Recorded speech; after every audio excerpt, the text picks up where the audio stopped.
اعوذ باللہ من الشیطان الرجیم بسم اللہ الرحمن الرحیم رب اشرح لی صدری ویسر لی امری واحلل عقدۃ من لسانی یفقہوا قولی۔ منتخب احادیث رسول اللہ صلی اللہ علیہ وسلم سے منقول اذکار اور دعائیں۔ قرآنی آیات۔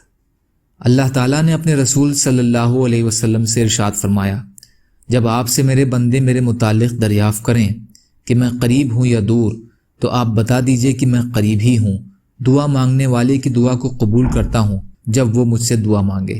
سورہ بقرہ آیت نمبر 186۔ اللہ تعالیٰ نے اپنے رسول صلی اللہ علیہ وسلم سے ارشاد فرمایا، آپ فرما دیجئے اگر تم دعا نہ کرو تو میرا رب بھی تمہاری کچھ پرواہ نہیں کرے گا۔ سورہ فرقان آیت نمبر 77۔ اللہ تعالیٰ کا ارشاد ہے، لوگوں اپنے رب سے گڑ گڑا کر اور چپکے چپکے دعا کیا کرو۔ سورۃ الاعراف آیت نمبر 55۔ ایک جگہ اور ارشاد ہے، اللہ تعالیٰ سے ڈرتے ہوئے اور رحمت کی امید رکھتے ہوئے دعا مانگتے رہنا۔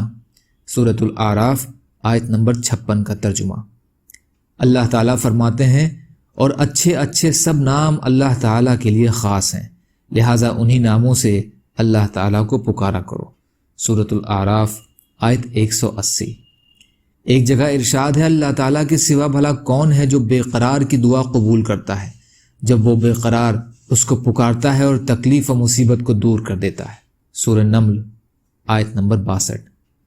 اللہ تعالیٰ فرماتے ہیں، صبر کرنے والے وہ ہیں جن کی یہ عادت ہے کہ جب ان پر کسی قسم کی کوئی بھی مصیبت آتی ہے تو دل سے سمجھ کر یوں کہتے ہیں کہ ہم تو مال و اولاد سمیت حقیقت میں اللہ ہی کی ملکیت ہیں، اور حقیقی مالک کو اپنی چیز میں ہر طرح کا اختیار ہوتا ہے، لہٰذا بندے کو مصیبت میں پریشان ہونے کی ضرورت نہیں، اور ہم سب دنیا سے اللہ تعالیٰ ہی کے پاس جانے والے ہیں، لہٰذا یہاں کے نقصانوں کا بدلہ وہاں مل کر رہے گا۔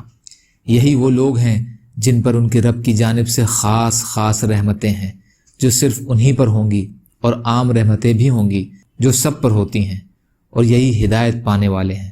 سورہ بقرہ آیت نمبر 156 اور 157۔ اللہ تعالیٰ نے موسیٰ علیہ السلام سے ارشاد فرمایا کہ فرعون کے پاس جاؤ کیونکہ وہ بہت حد سے نکل گیا ہے۔ موسیٰ علیہ السلام نے درخواست کی کہ میرا رب میرا حوصلہ بڑھا دیجئے اور میرے لیے میرے تبلیغی کام کو آسان کر دیجئے، اور میری زبان کا بند یعنی لقنت ہٹا دیجئے، تاکہ لوگ میری بات سمجھ سکیں، اور میرے گھر والوں میں سے میرے لیے ایک مددگار مقرر کر دیجئے، وہ مددگار ہارون کو بنا دیجئے جو میرے بھائی ہیں، ان کے ذریعے میری کمر ہمت مضبوط کر دیجئے اور ان کو میرے تبلیغی کام میں شریک کر دیجئے، تاکہ ہم مل کر آپ کی پاکی بیان کریں اور خوب کثرت سے آپ کا ذکر کریں۔ سورۃ طٰہٰ آیت 24 سے 34۔ یا اللہ ہم سب کو کہنے سننے سے زیادہ عمل کی توفیق عطا فرما۔ یا اللہ جو مظلوم ہیں ان کی مدد فرما، ہم سب کو اپنی استطاعت کے بقدر اپنا حق ادا کرنے والا بنا۔ یا اللہ رحم کا، کرم کا، عافیت کا معاملہ فرما، سچی توبہ کی توفیق عطا فرما۔ یا اللہ ہر خوف کی چیز سے امن عطا فرما۔ یا اللہ آپ قادر مطلق ہیں، ہر شے پر قادر ہیں، آپ کے لیے ہر چیز آسان ہے۔ یا اللہ ہمارے لیے بھی آسانیاں پیدا فرما دیجئے۔ یا اللہ اپنے حلال میں سے ہمیں دے دیجئے، اپنے حرام سے ہمیں بچا لیجئے، اپنے غیر سے یا اللہ ہمیں بے نیاز کر دیجئے۔ آپ جیسا بہتر سمجھیں ویسے ہماری حفاظت فرمائیے۔ اللہم انا نجعلک فی نحورہم ونعوذ بک من شرورہم برحمتک یا ارحم الراحمین۔ لا الہ الا اللہ محمد رسول اللہ۔